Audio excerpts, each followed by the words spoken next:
జై శ్రీరామ్ అండి. ఇప్పుడు మనం భగవద్గీత 8వ అధ్యాయం అక్షర పరబ్రహ్మ యోగంలోని 6వ శ్లోకాన్ని నేర్చుకుందాం. యం యం యం యం వాపి వాపి స్మరన్ స్మరన్ భావం భావం త్యజత్యంతే త్యజత్యంతే కళేబరం కళేబరం తం తం తమేవైతి తమేవైతి కౌంతేయ కౌంతేయ సదా సదా తద్భావ తద్భావ భావితః భావితః. ఇప్పుడు మళ్ళీ యం యం యం యం వాపి వాపి స్మరన్ స్మరన్ భావం భావం త్యజత్యంతే త్యజత్యంతే కళేబరం కళేబరం తం తం తమేవైతి తమేవైతి కౌంతేయ కౌంతేయ సదా సదా తద్భావ తద్భావ భావితః భావితః. ఇప్పుడు ఈ శ్లోకాన్ని ఒక్కొక్క లైను నేను 2 సార్లు చెప్తానండి. మొదటిసారి మీరు విని రెండవసారి నాతో పాటు చెప్పండి.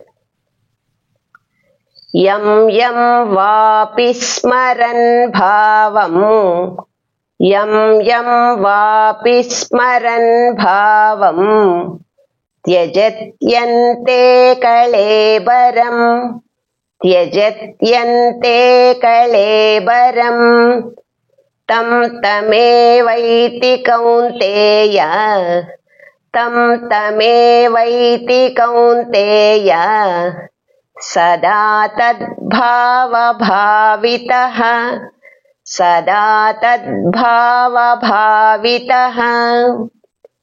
యం యం వాపి స్మరన్ భావం యం యం వాపి స్మరన్ భావం త్యజత్యంతే కళేబరం త్యజత్యంతే కళేబరం తం తమేవైతి కౌంతేయ తం తమేవైతి కౌంతేయ సదా తద్భావ భావితః సదా తద్భావ భావితః.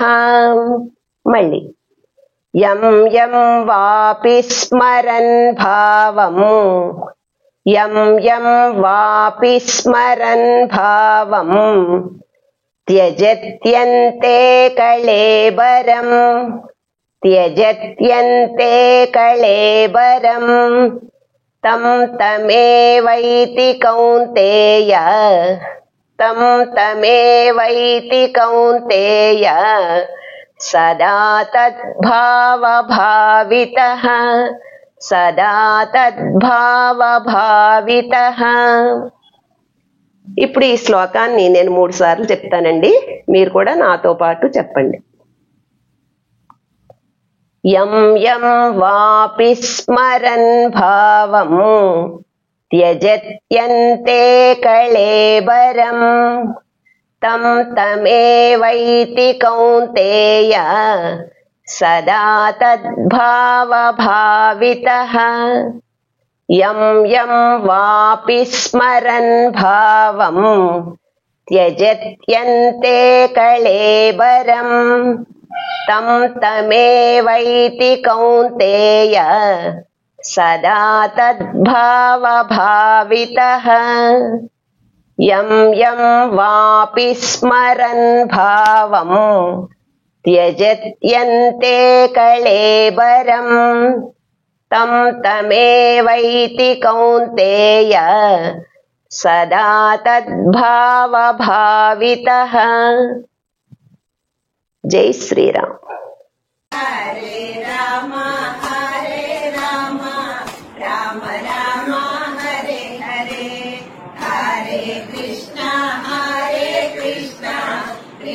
कृष्ण हरे हरे हरे राम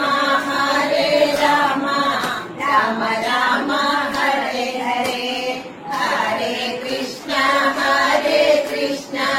कृष्ण कृष्ण हरे हरे